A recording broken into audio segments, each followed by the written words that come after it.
ମୁଁ ଶପଥ ନେଉଛି ଯେ ବାଲ୍ୟ ବିବାହ ଏକ ଦଣ୍ଡନୀୟ ଅପରାଧ ହୋଇଥିବାରୁ ଏହି ପ୍ରଥାକୁ ରଖିବାରେ ସହାୟକ ହେବି। ମୋ ଅଞ୍ଚଳରେ ବାଲ୍ୟ ବିବାହ କରାଇବାକୁ ଦେବି ନାହିଁ।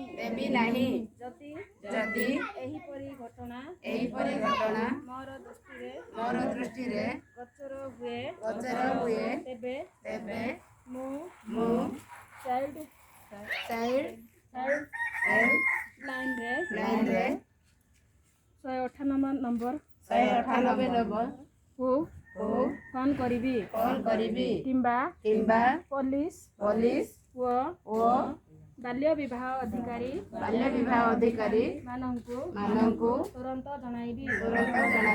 ମୁଁ ମୋର ପରିବାର ଓ ସମାଜରେ ଏହି କଳଙ୍କିତ ପ୍ରଥାର ବିଲୋପ ପାଇଁ ସଚେତନ କରାଇବି।